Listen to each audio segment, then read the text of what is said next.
Hello all of you. Vaid ICS पर आप सभी का स्वागत है।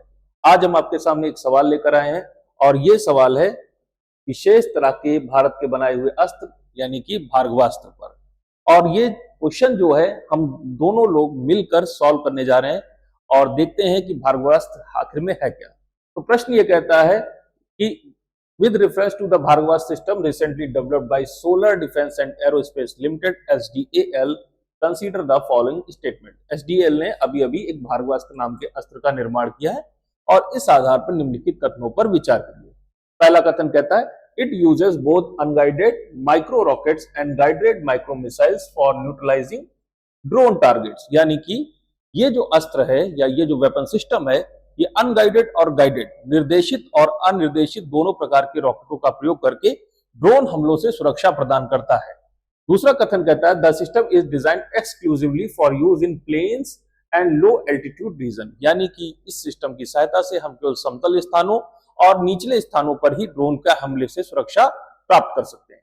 तीसरा कथन कहता है it features modular architecture and can be integrated with jamming and spoofing system, यानी कि यह सिस्टम जहां एक तरफ रॉकेट्स को फायर करके ड्रोन्स को गिरा सकता है, वहीं ड्रोन्स के सिग्नल को जाम करके उनको नीचे गिराने की क्षमता भी इस सिस्टम में मौजूद है। तो चलिए देखते हैं कि ये भार्गवास्त्र आखिर में है क्या। तो नाम है इसका भार्गवास्त्र और हमारे पौराणिक कथाओं के अनुसार जो महाभारत है, महाभारत में एक योद्धा का वर्णन आता है जिनका नाम है परशुराम, भगवान परशुराम। और भगवान परशुराम के अस्त्र का नाम भार्गवास्त्र था, जिसे भगवान परशुराम ने महाभारत के एक योद्धा कर्ण को दिया था। इस अस्त्र की खास बात थी कि इसमें अत्यधिक मात्रा में शक्ति थी और ये विभिन्न प्रकार के बाणों को निकालकर अपने अंदर से उत्सर्जित कर दुश्मन की सेना का संहार करता है। तो कुछ उसी पौराणिक भार्गवास्त्र के नाम पर इस अस्त्र का भी नाम रखा गया है। तो ये बेसिकली भार्गवास्त्र है क्या? ये बिल्कुल आपने ठीक समझे कि ये एक प्रकार का मिसाइल सिस्टम है। बस अंतर क्या है, यहाँ जो मिसाइल्स हैं ये साइज में बहुत छोटी हैं, यानी माइक्रो मिसाइल सिस्टम है। इसमें अनगाइडेड रॉकेट्स और गाइडेड माइक्रो मिसाइल्स का प्रयोग किया जाता है और ये सिस्टम जो है वो ड्रोन के हमलों से सुरक्षा प्रदान करने के लिए बनाया गया है। तो मन में सवाल आता कि भारत के पास अभी अभी के युद्ध में हमने देखा कि हमारे पास S-400 सिस्टम है, हमारे पास आकाश मिसाइल सिस्टम है और अन्य तरह के मल्टीपल सिस्टम्स हमारे पास हैं जो ड्रोन जैसे टारगेट्स से लेकर के बड़े बड़े हवाई जहाजों को मार गिराने में सक्षम है। तो फिर इस सिस्टम की इतनी खास अहमियत क्यों है? तो इस सिस्टम की खास अहमियत इसलिए है कि इसका नाम शब्द लगा है इसमें माइक्रो मिसाइल्स। माइक्रो मिसाइल्स यानी कि मिसाइलों का आकार कैसा होगा, छोटा होगा, रेंज क्या होगी, काफी कम यानी 6 से 20 किलोमीटर की रेंज होगी। और चूंकि ये मिसाइलें छोटी हैं इसलिए इनको एक ही व्हीकल के ऊपर माउंट किया जा सकता है। इनको एक ही व्हीकल पे हम माउंट कर लेंगे ढेर सारी मिसाइल्स को और रडार की सहायता से हम ड्रोन्स इत्यादि का पता लगा लेंगे। क्योंकि ड्रोन्स के साथ समस्या ये है कि ड्रोन्स बहुत ही छोटे आकार के होते हैं और बहुत ही सस्ते, ये बेसिकली वेपन प्लेटफॉर्म्स हैं। तो दुश्मन को ड्रोन बनाने में और हमारे ऊपर उनको छोड़कर हमारे जो एसेट्स हैं उनको नुकसान पहुंचाने में जो दुश्मन की लागत आती है वो बहुत कम आती है।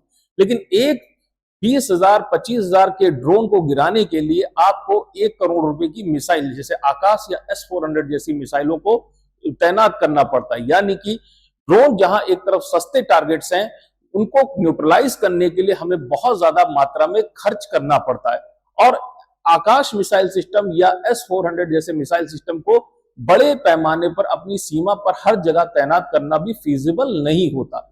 इसलिए अपने विशेष लक्ष्यों की सुरक्षा के लिए भारत ने विशेष रूप से भार्गवास्त्र नाम के माइक्रो मिसाइल सिस्टम का निर्माण किया। अब ये काम कैसे करता है? इस मिसाइल सिस्टम में सबसे पहली जो चीज आती है वो है रडार। यानी जैसे कि आम तरह के मिसाइल सिस्टम भी रडार की सहायता से अपने टारगेट को लॉक करते हैं, बिल्कुल उसी तरह से ये सिस्टम भी टारगेट्स को रडार की सहायता से लॉक करता है। लेकिन समस्या है हमारा टारगेट जो है साइज में बहुत छोटा है, इसलिए इसमें इलेक्ट्रो ऑप्टिकल IR सिस्टम यानी इंफ्रारेड सिस्टम भी लगा है, या आम भाषा में कहें तो इस सिस्टम में कैमरा भी लगा है ताकि ड्रोन को अगर रडार कैप्चर भी ना कर पाए फिर भी ये ड्रोन को आसानी से अपने कैमरे की सहायता से पकड़कर उसको डिस्ट्रॉय कर सकता है। तो शुरुआती जो पहला प्रहार होता है उसमें हम अनगाइडेड यानी कि अनिर्देशित रॉकेट्स का प्रयोग करते हैं और ये अनगाइडेड रॉकेट्स जो है, चूंकि ये गाइडेड नहीं है, इस कारण इनका निर्माण बहुत ही सस्ता होता है और ये पर यूनिट कॉस्ट इनकी बहुत कम होती है। तो शुरुआत में हम अनगाइडेड रॉकेट्स को फायर करते हैं और ड्रोन्स को मार गिराते हैं। अगर इन अनगाइडेड रॉकेट से ड्रोन ना गिर पाए तो ऐसी स्थिति में हमारे आर्सेनल में और भी तरह की मिसाइल्स हैं, जैसे कि भार्गवास्त्र की गाइडेड मिसाइल जो सिस्टम है वो हमारे पास है, यानी कि सेकंड जो एरिया ऑफ डिफेंस है वो हम गाइडेड मिसाइल की सहायता से पिन पॉइंट एक्यूरेसी के साथ अपने जो ड्रोन्स हैं उनको ड्रॉप कर सकते हैं। तीसरा जो इसमें एक और लेयर है कि अगर आप मिसाइल फायर भी ना करना चाहें या अनगाइडेड रॉकेट फायर भी नहीं करना चाहें तो आप विशेष प्रकार की तकनीकों के सहायता से, जो कि इसी सिस्टम में इंटीग्रेट होकर आती हैं, उसकी सहायता से जो आपका ड्रोन है उसका जीपीएस सिस्टम, जीपीएस सिग्नल्स वगैरह को आप जैम कर सकते हैं और ड्रोन जो है वो, क्योंकि उसको किसी भी तरह का गाइडेंस नहीं मिलेगा, तो वो अपने टारगेट से भटक कर नीचे गिर सकता है या वो अपने आप स्वतः ही डिस्ट्रॉय हो सकता है। तो 3 लेयर की सुरक्षा जो है भार्गवास्त्र आपको प्रदान करता है। पहला, जीपीएस के सिग्नल से छेड़छाड़ कर दें, जिसकी वजह से ड्रोन बिल्कुल अंधा हो जाता है, वो अपने टारगेट पर नहीं पहुंच पाता और वो बेकार हो जाता है। दूसरा लेयर आपकी आ जाती है अनगाइडेड रॉकेट्स की सहायता से, उसको गिराने की कोशिश की जाती है। तीसरा जो है, अगर सब कुछ फेल हो जाता तो गाइडेड मिसाइल सिस्टम जो है वो जो है इन ड्रोन्स को गिराने की कोशिश करता है। और हमारा जो ये भार्गवास्त्र है, जैसे कि मैंने बताया, गाइडेड और अनगाइडेड भी है, लेकिन इसकी रेंज जो है 5 किलोमीटर से ज्यादा है। टारगेट को डिटेक्ट करके उसको डिस्ट्रॉय करने में मात्र 16 सेकंड का इसमें समय लगता है। और ये एक साथ, बड़ी इंटरेस्टिंग बात है, ये एक साथ 64 टारगेट्स को एक साथ लॉक करके डिस्ट्रॉय कर सकता है। तो चूंकि ये चीप है, कंपैरेटिवली सस्ता है, इसे आसानी से मास स्केल पर प्रोड्यूस किया जा सकता है और इसमें रडार और जितना भी कम्युनिकेशन है, C4I यानी कि कम्युनिकेशन, रडार, कंप्यूटर, जितनी भी चीजें, सब का सब एक ही व्हीकल के ऊपर माउंट हो जाता है, यानी इस व्हीकल को कहीं भी लेकर लाया और जाया जा सकता है और विभिन्न स्थानों पर इन व्हीकल्स को स्टॉप करके, रोक करके एक साथ ड्रोन के स्वाम, सिंगल ड्रोन को भी गिरा सकते हैं और मल्टीपल ड्रोन्स को भी आप फायर करके गिरा सकते हैं। तो चलिए हम अपने प्रश्न पे पुनः लौटते हैं और जिस प्रश्न को हमने शुरुआत में उठाया था उसको फिर से देखते हैं कि भार्गवास्त्र बेसिकली क्या है। तो भार्गवास्त्र जो SDAL यानी कि solar defence and aerospace limited के द्वारा बनाया गया एक अस्त्र है, जो कि माइक्रो मिसाइल सिस्टम से लैस है। और इसके आधार पर देखते हैं इन 3 कथनों में से कौन कौन से कथन सही हैं। पहला कथन कहता है, it uses both unguided micro rockets and guided micro missile for to neutralise drone. तो बात सही है, अनगाइडेड और गाइडेड दोनों तरह के रॉकेट्स का प्रयोग किया था जिनके द्वारा ड्रोन को न्यूट्रलाइज किया जाए, यानी कि ये कथन सही है। The system is designed exclusively for use in plains and low altitude region. तो ये कथन गलत है। गलत इसलिए है कि ये जो सिस्टम है, इसको पहाड़ी क्षेत्रों में, मैदानी क्षेत्रों में, जहां कहीं भी आप चाहें, इस सिस्टम के द्वारा आप ड्रोन्स को रोक सकते हैं। तो केवल और केवल प्लेन एरिया ही नहीं, लो एल्टीट्यूड एरिया ही नहीं, हर तरह के एल्टीट्यूड में लगभग ये सिस्टम आपका काम करता है। इसका मतलब कथन नंबर 2 गलत है।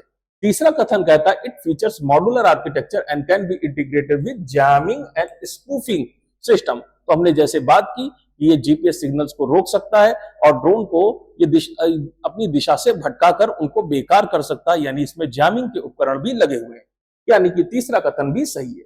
तो सही जवाब हमारा जो निकल कर आ रहा है वो ये है ऑप्शन 1 और ऑप्शन 3, यानी 1 and 3 ओनली। तो सही जवाब आपका आ जाएगा पहला कथन और तीसरा कथन।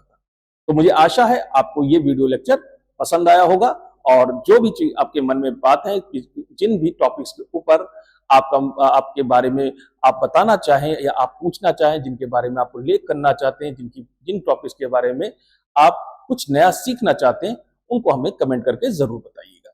तो आज के लिए इतना ही, फिर मुलाकात करेंगे नेक्स्ट टॉपिक। तब तक के लिए धन्यवाद।